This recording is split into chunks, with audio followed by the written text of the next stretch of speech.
and I quote, may nagtanong, like economic provisions, may target date na po ba? Kasi may sinasabi rin na possibly dapat sa zona ni Presidente, may report na niya ito. Ang sagot po ni Senate President, at mayroon akong video, napakasimple lang naman ng amendments na ito. I don't see any problem finishing in this quarter. Before the Holy Week break, I don't see any problem. Kasi tatlo lang naman yung dapat tapos, tatlo lang naman yung tapos, napakasimple. It's otherwise, it's not specific. It's otherwise. So yun ang sinasabi lang ni Senate President. At yun lang ang sinasagot ng House of Representatives. At meron pa silang meeting with the leadership, with the Speaker and the Senate President. And I understand, ito nga, nung nasa Malolos kami, inuulit ko lang, nandun ako with the Speaker, na pag-usapan na lang at tapusin nila kaagad by March. So yun ang sinabi namin at yun ang palagi naming sinasabi kasi kailangan nito ng ating Pangulo. Tama ang sinabi ni SDS Gonzales. Ito pong pinangahawakan at pinaniniwalaan naming mga members of the House of Representatives. Ano po, nagawa namin na yung aming part with regard to resolution of both houses number 6. So the ball is on the side of the Senate at naniniwala naman kami sa kanilang kapasidad upang talakayin ang napakahalagang panukalang ito. Siyempre, nag-uumpisa na po sa ating Senate President, Ming Subiri. Siya na po ang mismo nagbitaw ng salita that before Holy Week ay magagampanan ito. Medyo naninibago lang po kami at nagugulat bakit po all of a sudden meron na banggit sa Senator Angara na sa October na po. Alam niyo po, ang katotohanan is kung iyan ay pag-uusapan pa lang natin starting October, ang deliberations, it's like literally killing this bill, unless of course that is the real intent, no? But I'm not one to judge the intentions of our senators. Naniniwala po kami sa House of Representatives sa kanilang binitawang salita. We're not questioning their credibility. And naniniwala rin po kami sa kasabihang, if there's a will, there's a way. Kaya nga nung last press ko namin nila SDS, nila Majority Leader Manix Dalipe, we spoke about the sense of urgency. Dahil talagang napakahalaga po at kinakailangan nito. Meron tayong isang batas na naantala, yung Public Services Act, na kino-question sa ating Korte Suprema. At hindi po ito may implement kung hindi ho natin ipapasa kaagad ang RBH 6 at kaklaruhin natin. Totoo naman po ang sabi ni Senate President Mig Subiri. Napakasimple naman po ng mga economic provisions. Very specific. Ano ba? Payag ka ba? Dati nga kami sa House, 7 ang gusto nating sectors. Pero 3 na lang ang gusto nila. O di sige, payag na rin kami. So kung 3 lang yan, much more reason to be expedient and to work with a sense of urgency. Sabi ko namin ulit, if there's a will, there's a way. Kaya let's walk the talk. Yun po ang pananawagan din po namin. Ito po si Majority Leader Manix Dalipe po. Tsaka, alam mo, in addition, kahapon kasi contradict do sa statement ni Sen. Migs yung sa hearing nila. So hindi siya simple, hindi naman natin aprubahan yan without thinking, tinaas pa niya yung kamay niya. So meaning to say talagang, kumbaga sa basketball, merong strategy, I don't know what's that. So hindi po namin inuutusan yung mga senador, hindi po namin sila inuutusan, nagbabase lang po kami dun sa mga sinasabi ng kanilang leader.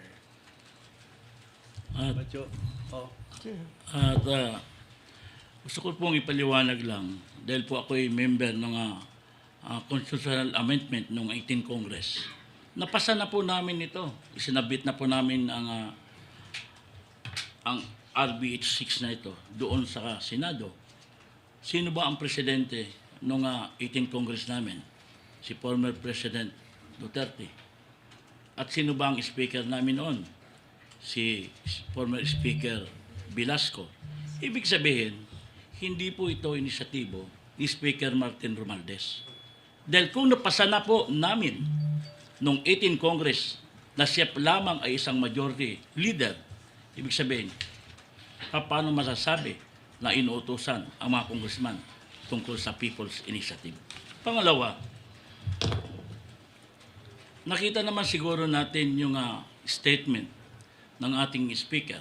Sinasabi niya, natutuwa siya dahil binuksan na at dinidinig na sa Senado ang RBH 6. Ibig sabihin, kung pag-uusapan natin at natutuwa na siya, sana tapos na ang ating mga hindi natin pinagkakaintindihan. But, tulad ng sinasabi po ng ating kasama na si Congressman Dong Gonzales, yung statement po ni Senate President Mig Subiri na sinasabi niya na okay, uumpisahan mo na ito, pero hindi namin pipwedeng diktahan, pagsabihan ang aming mga kapasenador para kung kailan matatapos ito ay sana ay inyong maintindihan.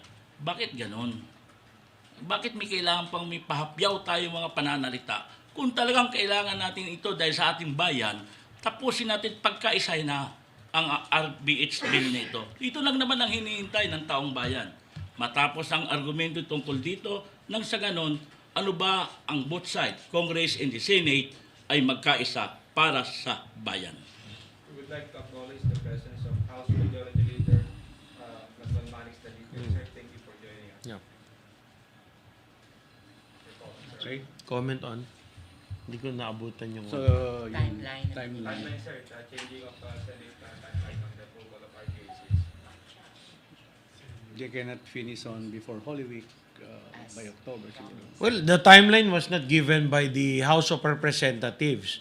We got that timeline during a statement made by the Senate President. And we were so elated and happy that at least with the words of the Senate President issued last January 15, may sinabi siyang first quarter. So masaya po kami.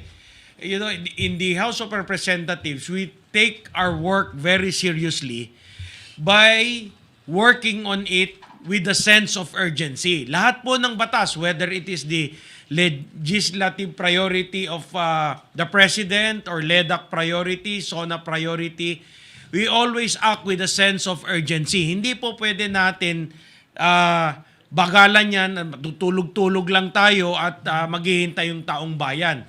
In fact, if you look at our accomplishments in the SONA priorities, in the LEDAC priorities, no, the members of the House of Representatives work double time. Double time po dito. Nagsasama kami, tatrabaho kami. Tinatapos po yan. Hindi yan sino-shortcut. Lahat po, you know, we invite resource persons. In fact, the resource persons that were invited in the House of Representatives are just the same resource persons that go to the Senate for a particular bill. Pare-pareho lang yan eh. Ang kaso lang, dito sa House of Representatives, we act with a sense of urgency. And when we learned that the Senate President mentioned about the first quarter timeline, sabi namin at last, no, we can be able to, you know, accept it when they transmit it before the Holy Week break. Kasi kailangan natin bilisan. What we are afraid of, ito, diretsuhin ko na po, is that the filing of the certificate of candidacy of all officials running for the midterm will be October. Alam naman natin lahat dito sa Pilipinas, pagdating ng October or before October, it is already the campaign season. Campaign fever. So pagdating ng October campaign fever, nagiging busy lahat in their respective, you know, preparation for the midterm election. So kung busy nga ngayon yung mga ibang legislators, for example sa Senate, medyo busy sila sa kanilang mga investigasyon. Dito sa House, what more when it comes to the campaign fever that will hit before October. So that's our worry, and we do not want that specific provision or that amendment in the Constitution, you know, be included in the midterm election, mapupolitika na siya eh. So we would want to fast track it. Kung pwede, ngayon na. If they feel, ito sa akin na, if they feel they are having a hard time, we also have the RBH6, which we filed last year. It's there in the Senate. It's the Constitutional Convention. Lahat ng option, nandyan na. But we, in the House of Representatives, we are pleading to our counterparts in the Senate to really, to move fast on it because we're running against time. For 37 years, ilang House Speaker ang dumaan had been pushing for this. Hindi lang si Speaker Martin Romualdez. The previous Speaker, Speaker Lord Velasco, Speaker Sunny Belmonte, Speaker Bebot Alvarez, kung ano-ano ng Speaker, everybody wants to update the 1987 Constitution. Everybody wants to update and sees the need and urgency to update the 37-year-old Constitution para hindi naman tayo maiwanan ng mga ibang kapitbahay natin dito sa Southeast Asia region. So we have to update and keep up with the fast developing pace of our neighbors. Thank you, Bruce. Okay, yes, even for the next question. Sir, what is your response to the parang kasi the senators object to the resolution yesterday that was approved in 1562. Parang they feel that according to one reaction that I saw, parang hindi naman daw yun ang intention talaga ng senator sa ginagawa.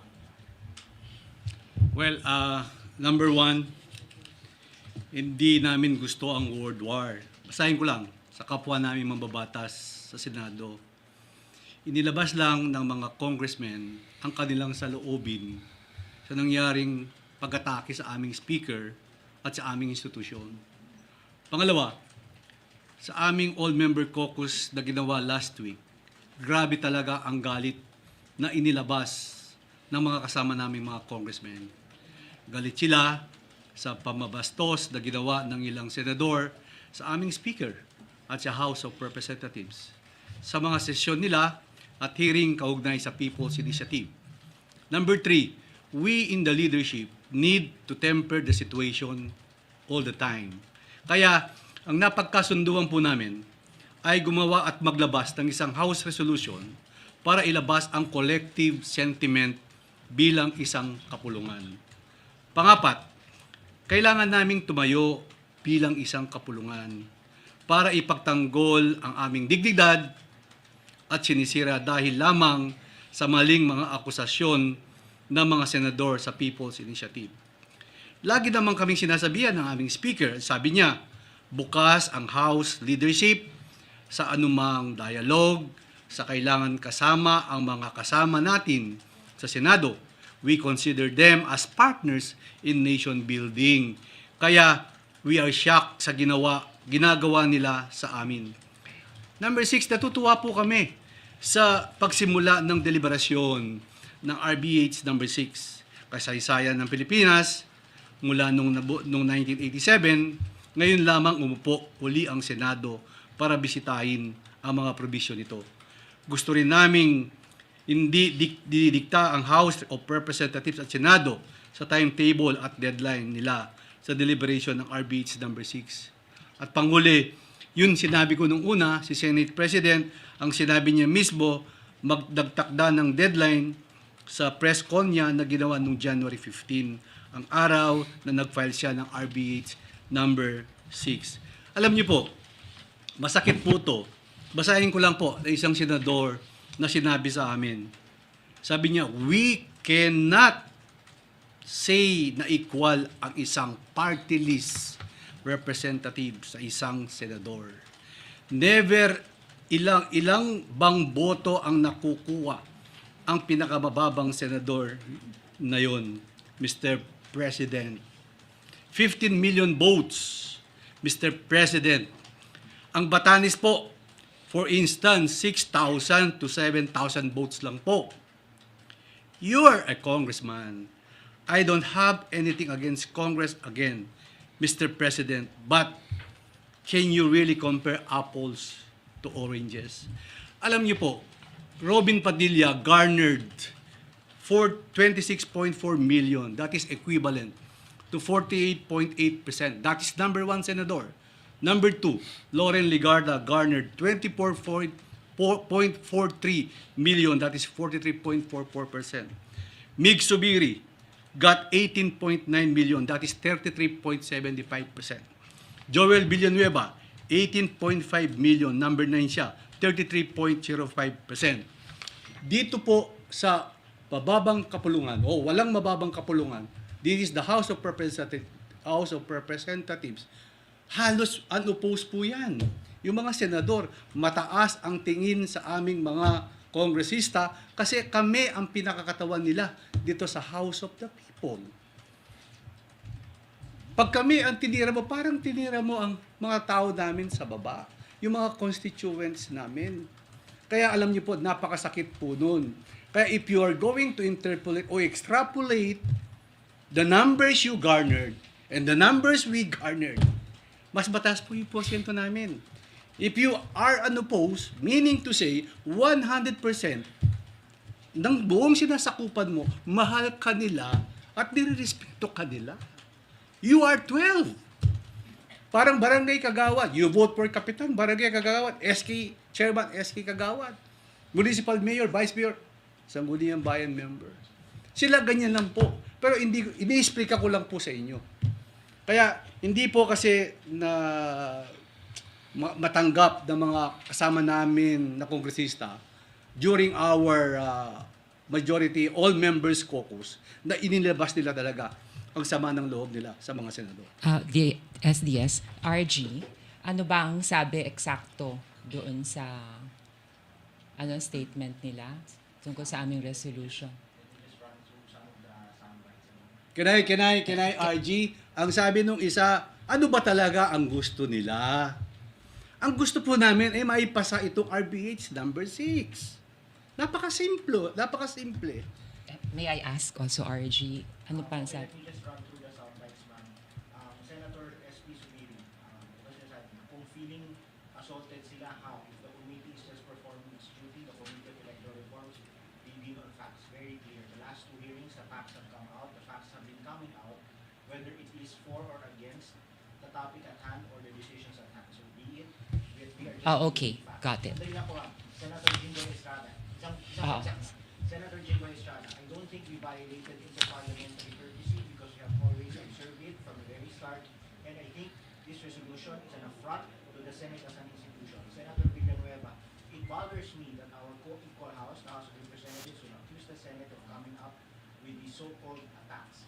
Okay. May isang salita ang mga senador, may isang salita hindi natin kailangan ng the fact that we see each other.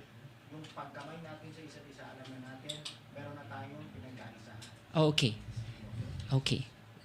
I'm sorry. I didn't know we were not allowed to feel that way.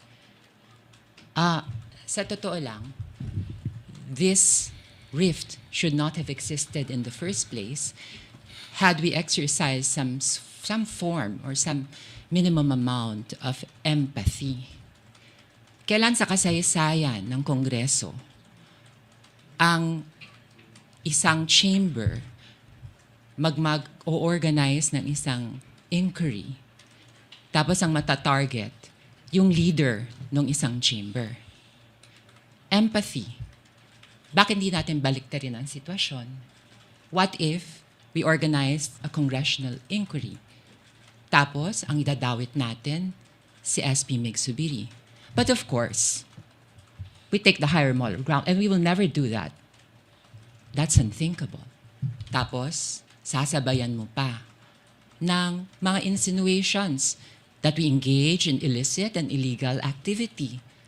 Ano ba yan? Kayo na lang ang tama at kami ang mali? Kayo na lang ang nagmamahal sa bansa at kami hindi? Kayo lang ang defenders of the Constitution at kami gusto namin babuyan ng Constitution? Self-righteous much? No. So a little bit of empathy would have avoided this situation. Now, ako naniniwala, mga kasamaan ko, and I think I speak for other congressmen and congresswomen as well. Ang nag-uusap ng tapat, nagsasama ng maluwag. So if we express through a House resolution ang aming mga sentimiento, ang aming mga damdamin, maybe instead of taking it negatively and starting a word war, maybe we can do a little bit of introspection. That's part of empathy. Suriin natin, itong mga partners natin mahabang panahon na nating katrabaho. Bakit all of a sudden parang aalsa sila? Parang nagagalit sila? Ano kaya ang nagawa natin? There is nothing wrong with a little bit of humility and introspection. Baka naman, maunawaan ninyo na ang frustration na nararamdaman namin, that kami, malinis ang hangarin namin, we're just going about our duties as congressmen and congresswomen, and we have always viewed them as partners, and all of a sudden, magkakaroon ng Senate inquiry. Okay, karapatan nyo yan. Pero yung ganon, bababuyan ng aming leader, sino ba kami hindi magre-react? Sinabi nga rin yata nila na kung gawin sa kanilang presidente yun, ganon din ang kanilang reaction. Tapos, we engage in character assassination. Tapos, meron pang language unbecoming of senators. This is not the way we should do things. A little bit of empathy. Place yourselves in our situation. At hindi lang yan. During our all-members caucus, maraming frustrations ang nailabas namin.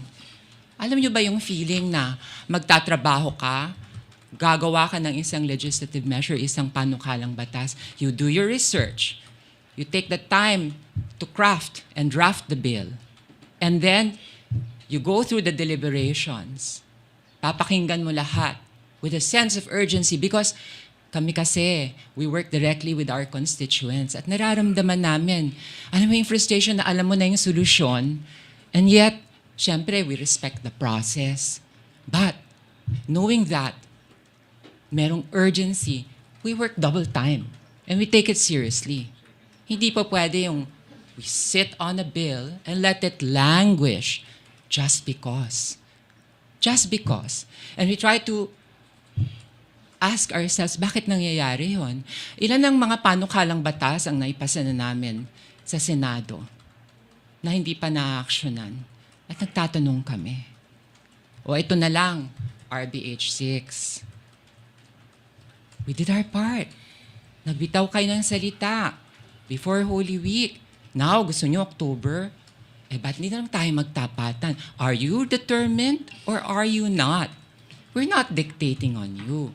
But ang aming pananawagan is that we know you are capable.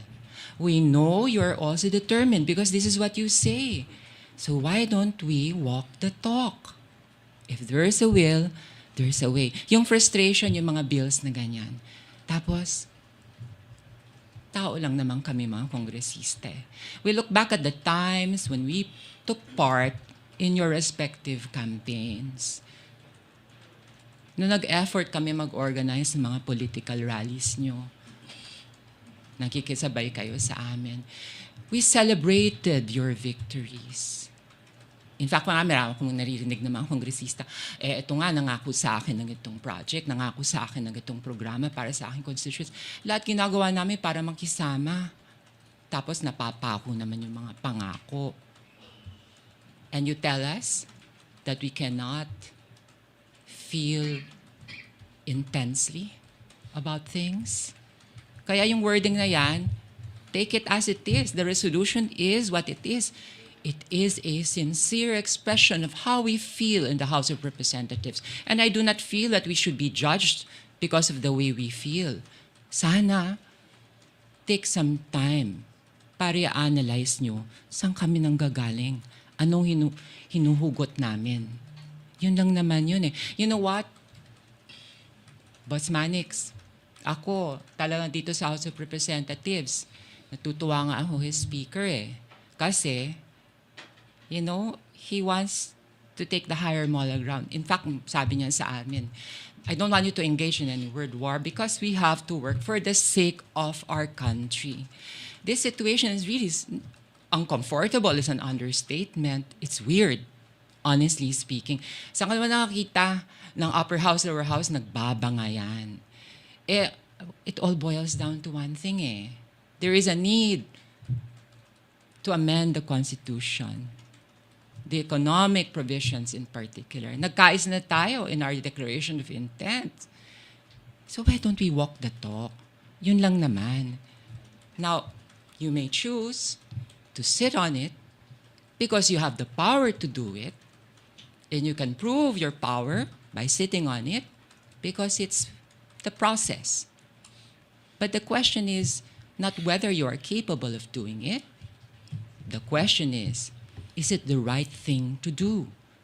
So I invite our dear senators, and I appeal to their more noble sense of patriotism to seriously consider our resolution of both houses number 6 and start the ball rolling once and for all. They've shown it in the past with other more complicated legislative measures. Why can't they do it now? Nagkataon lang ba na merong bangayan na gaganap? At matatapos din itong bangayan na to eh. People will forget about what we say or what we did. Pero mag-ingat tayo sa pagtrato sa isa't isa because it's difficult to forget how you make us feel. And when you make us feel like we're inferiors and not co-equal, you may say that we are co-equals, but by your actions and pronouncements, parang nabebetre ang sinasabi ninyo. Mawala ng lahat, wag lang yung pakiramdam, di po ba? Matatalino naman po tayong lahat. At you know what? Sabi nga namin wag na tayo ulahan, magtapatan na lang po tayo. Kami, klaro, sa lower house, we want constitutional amendments, particularly the economic provisions. Sabi nyo, ganun din kayo. Sana patunayan nyo naman sa taong bayan. Isang tabi na natin tong ating bangayan. Diyos ko, napakababaw lang ito. Although sana, unawain nyo rin kung saan kami nanggagaling. Because we're just being sincere here. And we don't mean anything. We don't mean anything bad. And we don't want this situation to last a long time. Gusto namin magkaayos na tayo para maka-focus na tayo sa aming trabaho. Thank you. What is your backup plan po in case talagang hindi nila mapagbigyan yung or hindi nila mapanindigan yung first quarter timeline ng RBH6? I guess si Machok po. No? What is your backup plan? Wala na Hindi nila mapanindigan yung first quarter. Basta sabihin ko na sa inyo anong mangyayari. In each administration, taon ko yung isang administrasyon, everyone will agree with me in the House of Representatives and even outside na in the second half of any administration, any proposal to amend the Constitution or to update it, wala na po yan. We have seen it all throughout the different administrations. That's why we are in that sense of urgency. Siguro nga, minsan nag-iisip ako, ba't ba tayo gusto parating mabilis magtrabaho? Siguro, in comparison to our friends there, they have the luxury of time because they have 12 years. They have 6 years, kami 3 years lang. We have to do the output because the people of the Republic of the Philippines will judge us every 3 years. So kailangan may output. We have to help our people. And in this case, the economic provisions that will help our country. Wala kami. We don't have the luxury of time. We have to act fast. We have to hold meetings diligently. We have to work double time to come up with that legislation. Kasi 3 years for every term. Ang bawat member ng House of Representatives, sa kanila, 12 years. Ang haba-haba. Siguro pwede pa sila matulog. Di ba?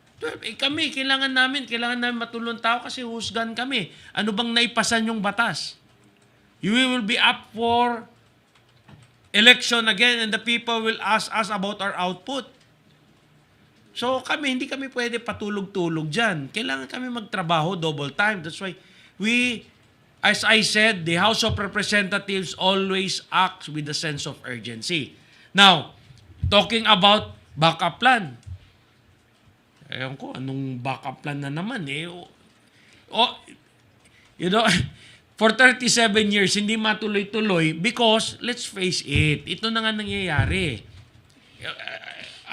Everybody sees that all proposals to update the 1987 Constitution namamatay po sa Senate. Ganun po. To honest na lang tayo. Although, maski ano-ano nang sinasabi nila sa House, ganun po yung feeling na eh. Whether we transmit to the Senate Constituent Assembly, whether we transmit to the Senate Constitutional Convention, namamatay po sa Senate. Yun yung feeling eh. All proposals die there in the Senate. It gets buried there. And here comes another administration again with another proposal. Anong mangyayari? Sasabihin na naman ng may ibang wala yan. Yan lahat ng proposal nyo, mamamatayan dun sa Senado. So, right now, today, we're very happy that at least napag-usapan, napagdebatean. In fact, this is my challenge now to all senators. Why don't you, 24, come out in the open? Sino ba yung pabor to amend the Constitution, to update the 37-year-old Constitution? Sino yung mga kontra? Para by 2025, this is my challenge to the senators. Come out in the open, wag po tayo magtago. Sabihin natin sa buong Pilipinas, sino yung mga senador pabor to amend, to update the 37-year-old Constitution, at sino yung mga kontra. And the people of the Philippines will decide whom to put in the Senate. Let's come out. Let us not hide, in veils and saying all these words na lumalabas para nag-aaway. Open card tayo sa taong bayan. Open cards tayo. Let's put our proposals transparent to the Filipino people. I strongly urge the senators, come out in the open. Sino yung mga kontra to amend the 37-year-old Constitution? Come out, state your position. Sino yung mga pabor to amend the economic provision? Come out in the open and state your position. Right there, siguro para mas klaro, mas maliwanag sa ating mga taong bayan, sino yung pabor to amend the economic provision, sino yung mga kontra. Kapatan portion. At kung ako, last 2 minutes kasi, October filing na yun, di ba? Kung ako ang coach, nakikita ko na yung play, naka full court press sila, tatawag ako timeout, mag-regroup ako. Yun ang pwede ko sabihin sa inyo. At pangalawa, yung RH number 6, hindi ito madali na ginawa. Nagkaroon kami ng mga provincial consultation dito. Nagkaroon kami ng city consultation. Halos umiikot kami sa iba-ibang lugar, iba-ibang province. Hindi ito basta-basta ginawa dito lamang sa loob ng Kongreso, kundi sa labas. Kaya tama po yung sasabi ni aming majority. Sino ba sa 24 senador na yan ang ayaw? Sino ba sa 24 senador na yan ang may gusto? Pangalawa, masakit po as a party list member dahil yung sinasabi nila na party list lang kayo, district congressman lang kayo. Napakasakit po nun. Unang-una, yung nagsasalita nun, saan ba sila nanggaling? Di ba naging congressman din siya? Naging party list din siya. At kami lahat binoboto ng tao. Even kami po ay representante ng party list, nationwide din po ang bumoboto sa amin. Pangalawa, tama po yung sinasabi ni ma'am, ni Congresswoman. Hindi ba nung kayo'y tumatakbong senador, lumalapit kayo sa mga district congressman, lumalapit kayo sa mga party list members para humingi ng tulong na iboto kayo at ilakad sa aming mga distrito o sa mga party list members organization namin. Ngayon sasabihin ninyo, party list lang kayo, congressman lang kayo. masakit po sa amin yon. At pangalawa, pupuntiin ko na ang sinabi ng isang senador, si Senator Joel Villanueva, my fraternal brother. Masakit po yung sinasabi nyo. Unang-una, ano ang sinasabi ninyo? Nagkakatraffic sa Forbes Park. Para saan? Dahil yung aming mga chief of staff kumukuha ng form sa People's Initiative. Hindi po totoo yun. Even my chief of staff, hindi ko inutusan na pumunta ng Forbes Park. Kaya sana tapusin na natin ito. Yan po ang hamon ng Kongreso. Sino ba sa 24 senador na yan ang pabor at hindi? At pangalawa, mag-i-eleksyon na naman. Hindi ba kayo hingi ng tulong? Big Sumintak of the Net 25. Sir, just a follow-up and clarification regarding House Resolution 1562 na na-open niya, ang trato nila na-open yung mga senador. And I quote the pronouncement of Senate Minority Leader Pimentel that when the resolution was meant to express support for the Speaker, the term intense assault from the Senate was unacceptable.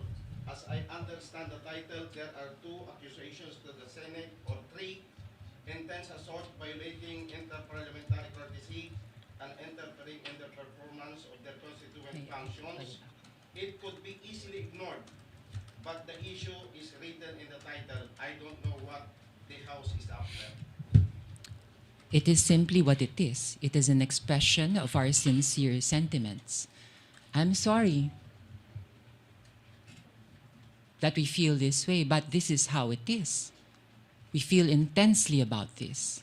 How would you feel if you were in our situation? What if we have press cons and we wear armbands, trying to portray ourselves as the sole defenders of the Constitution at the expense of the lower house? How would you feel if language unbecoming of senators of the Republic is being employed to malign our leader, our speaker? How would you feel if we continuously hear rhetoric that belittles us as representatives? And you say we are co-equals? You say one thing, you do another. Well, we feel intensely. Just take it as it is. And it is also an invitation for you to engage in some sort of introspection. Ganun naman talaga ang sekreto sa magandang pagsasamahan eh. Minsan magpapakumbaba tayo, sabihin natin, oh, kahit sa isang marriage, di ba? Yung husband, bakit kaya ganun si Mrs.? O bakit ganun si Mr.? Bakit ganun ang aking partner? Hindi lang yung iniisip mo, ay nako, wala kang karapat. I'm sorry.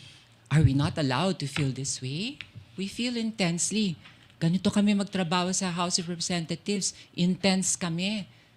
We mean business. We want to work. We work with a sense of urgency. At syempre na-offer-state din kami. Pero sisingitan mo pa nung ganong mga antics na may press con, may prayer rally, parang may religious crusade, para kaming mga kampo ni Satanas. Walang ganunan. Magkaka-partners tayo. Hindi naman po pwede yung magpapapogi points kayo at our expense. Walang ganunan. Because nagkakaisa naman tayo sa ating layunin, which is to serve the Filipinos. Maaari tayong may different ways, but we should respect one another. Kahit nga dito sa RBH 6, nagkakaisa tayo. Pero magkaalaman na tayo. Sabi nga ng challenge ni Majority Manix eh, kaalaman na tayo. Be brave enough and courageous enough to say, are you or are you not in favor of amending the economic provisions? Habang ang ating buong bansa ay nag-iintay for more investors, alam nyo, itong empathy rin to, mapapractice nyo rin. It's really common sense. Marami kasi ako narinig ng mga, mga fathers of the Constitution. I respect them. But maybe they're kind of out of touch na rin siguro. And they should listen maybe to the investors. Ikaw nga naman, place yourselves in the position of our investors. Ba't ka nga naman mag-i-invest ng daang-daang milyon, even billion, sa isang bansa, tapos maximum mo lang 40% ng shares? Why would you even do that? When I can go to other countries in the same region na allow me to own my companies. Hindi naman binibenta natin ng ating bansa. Just something to ponder on. It's just so basic. Kasi nangihinayang ko, if we have this golden opportunity, you started the ball rolling and we applaud it. In fact, naniniwala kami, kaya nyo yan. Pero for you to want to sit on it, in October, you know for a fact that it's just actually killing the bill already. Samang-sama na kami dyan sa kill the bill na yan. Pati nga ako, yung aking Soju Equality Bill, 24 years old na. At pati yung mga LGUs, meron na sila kanilang mga anti-discrimination ordinances. Hindi pa natin mapasa sa national level, but segue lang po yun, ano po. But to show you the kind of mentality and attitude that we do not want to adopt here in Congress. Sabi namin, work with a sense of urgency because the country expects it from us. Thank you. Gusto ko lang susugan yung kay Congressman Bong at kay Geraldine. Baka hindi natin alam to, no? Yung salary pay grade ng presidente is 33.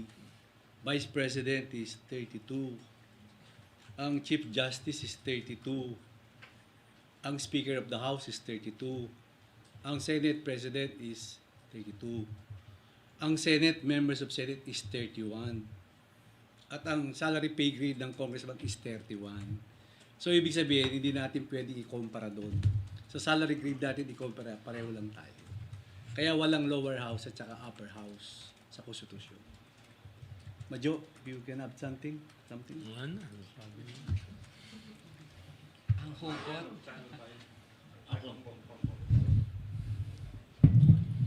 Ang masasabi ko lang po is sana pag-usapan po ninyo sa Senado ang bill na ito. Hindi po kami rito nagbasta-bastang ginawa, inaprubahan dito ng 2 linggo. Hindi po. Tulad ng sinasabi ko, member na po ako ng 18th Congress. Umiikot po kami sa buong probinsya, cities at iba-iba para magkaroon ng consultative meeting sa lahat ng mga tao doon sa mga area na yun na nabanggit ko. Kaya please, iisa lang po ang ating hangarin. Ang hangarin po natin, ayusin ang ating bansa.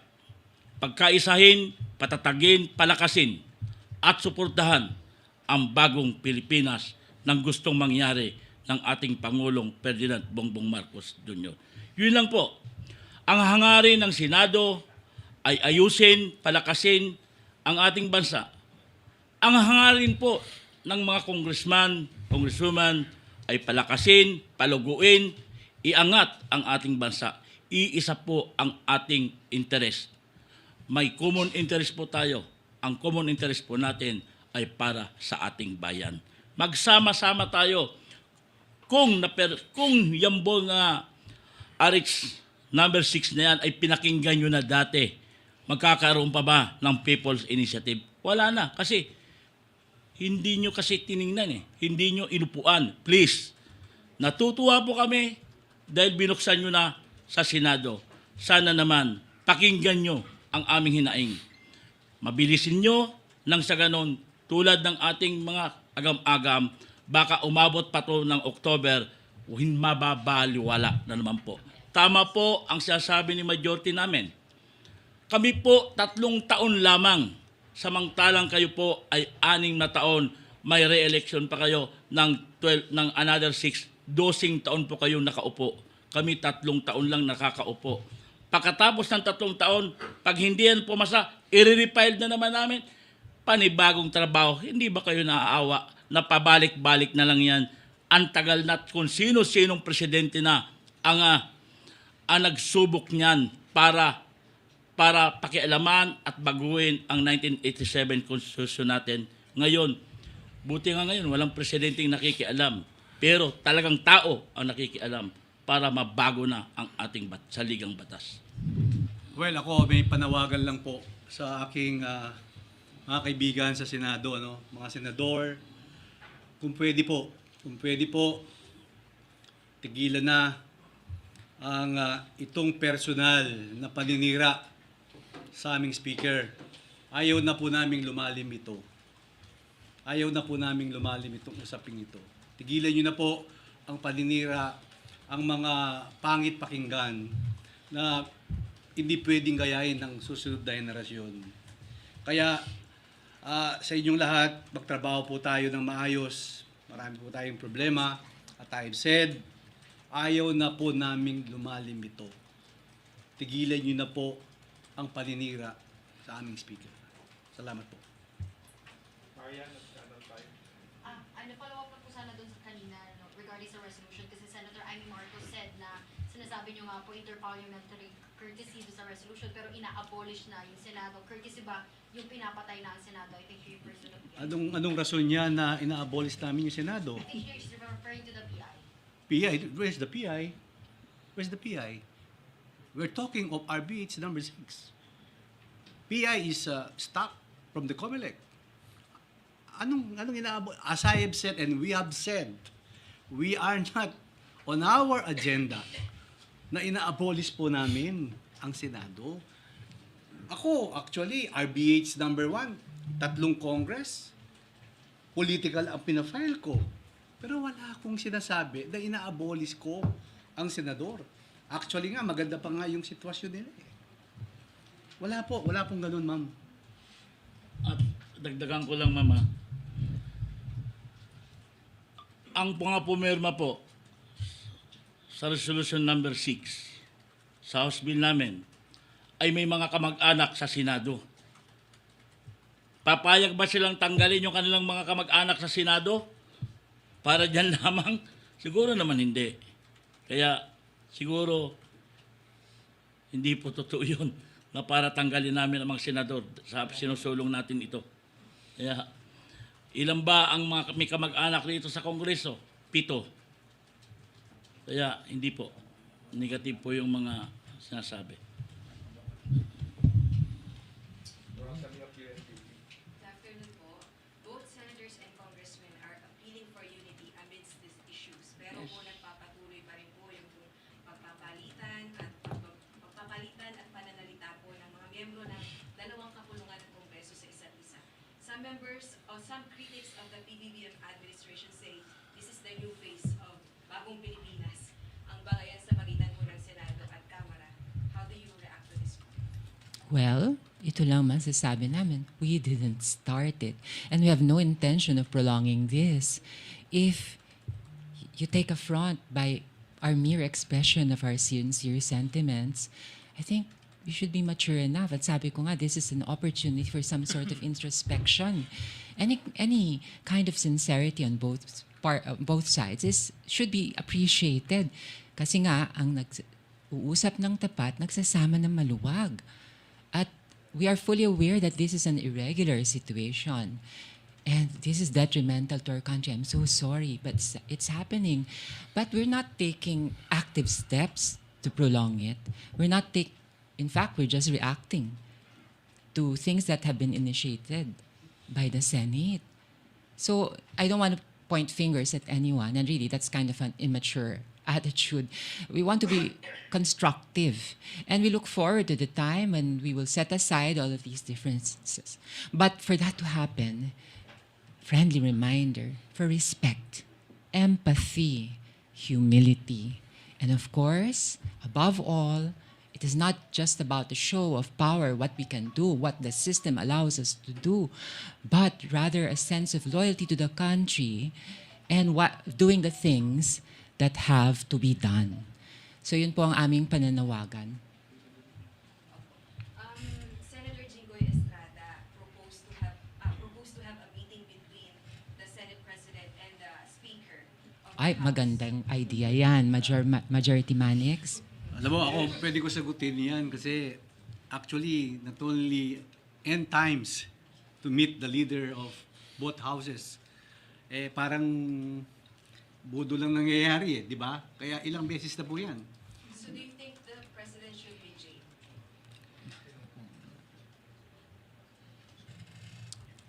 I think it's very clear the House is open to any form of dialogue. We are all civilized and educated people, and we share so many common goals. So rather than focus on our differences, we would like to focus on the things that bind us together. And this is love of our country. And of course, the recognition of the need to amend the economic provisions of the Constitution. Sabi nga namin, there is nothing intrinsically wrong about amending the Constitution. If it were intrinsically wrong, the Constitution itself would not have provided means for this to happen. 3 formulas pa nga ang pinasuggest ng Constitution na nakastipulate sa Constitution. So really, at this point in time, there is no need to demonize constitutional reform. We should be courageous and mature enough to recognize this and set aside all personal considerations, no? Huwag na natin pairalin yung mga pride at pataasan ng ihi. Tabi na yan yung mga, I don't know, kung may mga hidden agenda, tabi na yan. Basta, focus na po tayo sa trabaho at umaasa po kami sa mababang kapulungan na merong kakayahan ng ating mga senador. At naniniwala rin po kami sa sinseridad ni SP Mig Subiri. No? Sinabi niya, kaya namin yan by Holy Week. If there is a will, there is a way. No, knowing Speaker Ferdinand Martin Romualdez, Speaker would always be that person who will extend that hand of friendship. No doubt. Kung gusto ng Senado, ng Senate President to meet with the Speaker of the House, the Speaker would always be willing. In fact, Speaker for a couple of times exerted effort, no, to update with our counterparts in the Senate. Hindi po, it's known to everyone here in the House na we would always want to follow up ano namang nangyayari. No? Because if we backtrack, even last year, we would always follow up with the Senate counterparts. Ano naman nangyari sa final namin na RBH 6? We filed that with 302 authors last March, last year. Walang nangyayari. So kung ang pag-uusapan natin na ay makikipagpulong ba yung ang House of Representatives with the Senate, but why not? Of course. But let's treat everything with a sense of urgency kasi we're running against time. As I said again, lahat po nagsasabi on the second half of any administration, patay na po yung proposal. So, palapit na po yung October. Anong mangyayari? Mamamatay na rin ba yung proposal in the Senate? As just what happened in the past, that all of these proposals to update the Constitution namamatay sa Senado. Sana po in this administration, hindi po yun mangyari.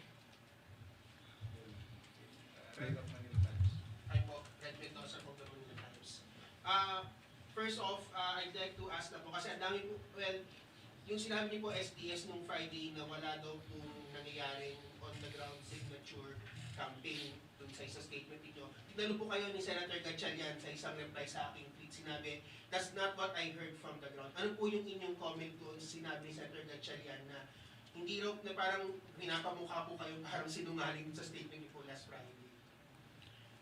Alam mo, Senator Gatchalian? Yes po. Senator Gatchalian, wala po ako.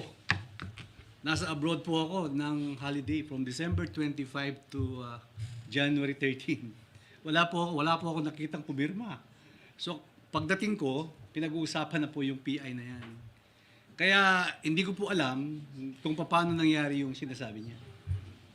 Second question po from my end. Kasi po, sinasabi po ng ilang mga senators po na Senator Escudero said na the President should rein in House Speaker Ferdinand Martin Romualdez from pushing the People's Initiative.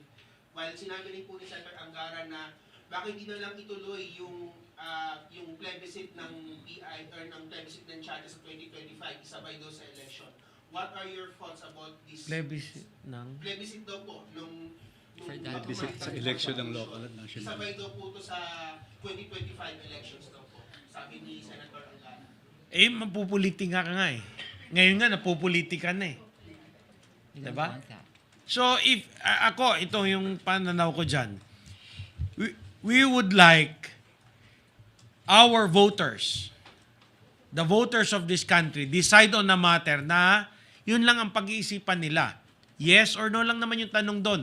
Ayaw natin ihalo yan sa isang eleksyon na, you have candidates for national position, candidates in local election, and you have different groups trying to get elected. Siyempre, mapupolitika eh. We would like to separate it. Separate that very important issue, present it to our voters without any distraction of any body running in an election. Kasi magugulo eh. So, mas maganda, ito yung proposal namin, i-present po natin itong amendments, anong mga updates to the 37-year-old Constitution. In a referendum, wala nang ibang iniisip ang tao. Yun lang. Focus, baka sasabihin na naman nila, mali na. May magsasabi, baka hindi na naman, baka may nangloloko na naman sa to. So, we'll do one single thing by presenting it to our people in a referendum with only one topic. Yun lang ang pag-isipan ng botante, hindi yung nag-iisip pa siya sino yung mayor niya, sino yung councilor niya, nagbabakbakan doon sa municipality nila. Ang daming iisipin ng tao. So, mas maganda to really get, that voice of the people in a referendum. Let's separate it. Let's separate the topic. Huwag natin ihalo in a regular midterm election. Para at least, mas maganda, di ba? Before the referendum, those in favor of amending the economic provisions and those against in amending the economic provisions can have a healthy debate. Mapag-usapan. No? Ako nga ngayon, masaya ako. At least napag-usapan na ngayon. Maski sabi nung iba, may bangay. At least we are now starting to have that discussion which we never had in the past. Namatay lang po. 37 years. Going back, nasa na? Nahuli na po tayo sa ating mga Southeast Asian countries, sa mga Asian countries. So at least, this seemingly heated debate and argument between the House of Representatives and the Senate is now bringing that point of discussion na kailangan pag-usapan talaga. Hindi naman pwede patulogin, mamamatay na naman dun sa Senado. At least we're very happy na at least napag-usapan. Diba? Medyo, ang sabi nga niba, medyo mainit, pero at least napag-usapan man lang para at yung taong bayan ngayon nag-iisip, ano ba yung pinag-uusapan nilang economic provision? Diba? Ano ba yung pinag-uusapan? Ano ba yung pinag-aawayan nilang economic provision? At least ngayon, sa mga tao na may recall na sila, economic provision, sige, pakinggan nga natin. Ano yung maganda o pangit ba dyan sa mga economic provision na sabi niya, nag-aaway-aaway na daw yung mga senador at Congress. But let's bring it to discussion. Kasi we have been waiting for this 37 years. At least ngayon, pinag-uusapan na. In fact, my challenge is, dito sa House, klaro po ang boto namin. We have already been transparent of stating our position. Sino-sinong mga congressman ang pabor to amend the economic provision of the 1987 Constitution. Ngayon, ang tanong, doon din sa Senate, they should also come out in the open. Sino-sino sa 24 senators ang pabor to amend the economic provision at sino-sino yung mga kontra to amend the economic provision of the 37-year-old Constitution. On the question po of reining in the Speaker, sabi po ni Senator Escudero, sabi daw po niya, the President should rein in the Speaker. Wala namang Ano yun? alam mo, maybe, dito kasi sa House, not only one person controls everybody. We are 309. We are 300 plus different political blocks, and with regards to PI, hindi yung mga congressman eh. These are petitioners of different organizations na nagsasalita rin eh. How can we rein in on other people's organization from talking? In fact, we are happy. Alam mo, masaya kami pag pinag-uusapan. At, the discussion about amending the economic provision is being deliberated. Let's bring it to a higher level instead of trying to say na may kasalanan diyan itong tao. Let's bring it. Let's come up in the open. Those who are in favor, those who are against, present it to the Filipino people in a separate referendum, separate from the midterm election, and let the people decide. Ang tao po, ang final decision in everything that we'll be doing here. I don't think it is the duty of the President to rein in the House Speaker. We are independent branches of government. The Speaker is not a puppet of the President. Yun lang. Maybe due to, you have more to say, Manjo? Ako, pwede? Kahapon kasi lahat halos lumapit yung mga congressmen sa akin kasi tinatanong nila yung mga local bills nila. So, I'm trying to calling again the attention of our dear senators. Kung pwede po, kanino naka-refer yung mga local bills namin, paki-inform lang po yung bawat mambabatas para may report po namin sa ating mga kababayan. Kasi maraming batas na kailangan dapat dinggin na hindi pa po na-approve. That's why we are going to return again next Congress. We will apply Section 28. So kung pwede po, nananawagan po ako, kung ilan po yung mga house bills o local bills na nasa sa inyo, kung pwede po sulatan niyo po kami kung ano po problema, kung ano ang status, para alam po namin ang ibabalita sa aming mga constituents. Salamat po. Due to time constraint, we can only accommodate last three questions. Make it short and simple. Huwag na repetitive. Earl from IBC 13, Gab from Inquirer Online, and then Tina Pangaliban from GMA side. So, our Honorable Congressman, Earl Tobias, IBC 13.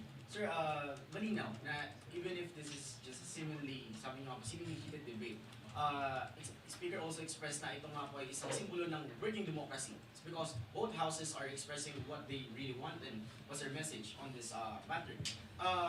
Meron pong call ng Congress sa Senado at malinaw na po yun kung anong mga dapat aksyon na dapat gawin. But there's also the anxious public, the Filipino people po na sinasabi nga po natin, tayo ang kinatawan ng ating sambayan ng Pilipino. How do we address them, this topic po na medyo mahirap maintindihan, specifically on grassroots communities kung wala po silang ganong ka-access sa kung anong meron din po tayo ngayon. Kasi hindi naman po ganun kadaling maintindihan yung ganitong topic eh. On the surface, ang nakikita nila, nagbabangayan lang ang dalawang kapulungan. Pero sinasabi nga po natin na tayo nagtatrabaho towards a progress. How do we address the Filipino people? Well, if you want to address the Filipino people, wag nila itigil yung mga people's organization na nag-e-explain sa mga probinsya at mga munisipyo. Diba? They are there. There are a lot of videos going around that there are groups trying to explain to the people. Diba? So, I think, allow everybody to discuss it. Kasi para maintindihan ng tao. Okay, Gab Dago. Sir, do you think this is the spot between the Senate and the House? Is it a big misunderstanding? Kasi yung abolishment ng Senate, nire-refer yata nila doon sa PI provision na joint voting. And in fact, hindi na sinasabi ng House na hindi naman sila yung behind the proposed initiative. Do you think it's just a massive misunderstanding between the two houses?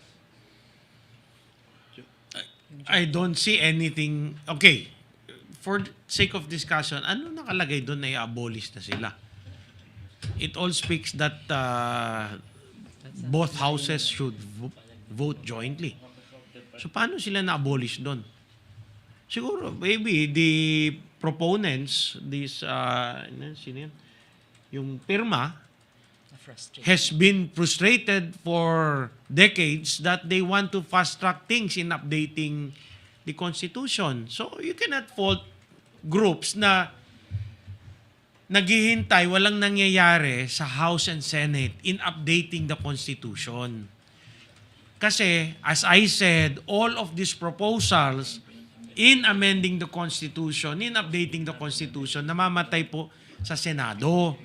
So, gusto siguro ng mga ibang people's organization to expedite things to make it faster because of what is happening in the global economy. Naiiwan po tayo. So, kailangan, ganun na po. Ganyan na. Last question. Okay, last question. Target of FEBC. Eddie Galvez from FEBC Network. Sir, doon sa threat, alleged threat dito sa House na nagko-connect doon sa ibang congressmen na meron daw natagkap. Kaya kahapon po nag-higpit po ang security. Meron po bang connection ito doon sa bangayan ng both houses? Alam niyo po, sagutin ko yan, no? I am a member of 14th Congress. Alam niyo yun, di ba? In 2007, nung pinasabog na Granada, yung isang sa South Wing, in, I think, 2 minutes, palabas na rin ako from sound clouds, na may pumutok na malakas. Yung pala, bomba, di ba? Namatay si Congressman Akbar. Number 2, si Pride Teves. Alam mo, parang akala ko mamamatay na din. Marami pang ibang nasugatan. So yung mga ganyang threat, binibigyan naming pansin. Kasi lahat, pagyanig lang, yung earthquake, talagang very alert kami sa mga yan. So kami po, talagang yung panawagan na yon, wala pong koneksyon dito sa pinag-uusapan na to. Talagang yung ating mga staff sa House of Representatives, they're doing their job. Sir, may sinasabi may nakatanggap daw ng message ang congressman. Sino po? Wala po ako. We cannot divulge. Kasi po, sinabi rin po ni Secretary na meron nakatanggap ng message ang congressman bukod po kay Speaker. Pwera po si Speaker. Yun po ang sabi ng message ni Secretary. Hindi po namin alam kung... Siguro si Sec Gen na lang. So, sir, is there anyone on the panel who received threats recently? Ako, not me, definitely. Sa awa ng Diyos. Kayo ba? Wala rin siya.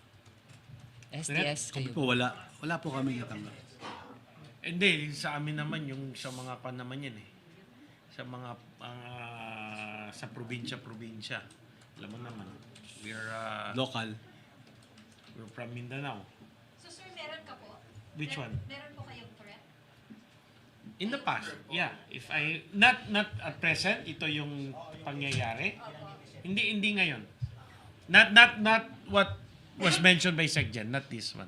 But despite of there is a threat, there are 288 members of the House of Representatives who also signify and sign to the resolution of 1562.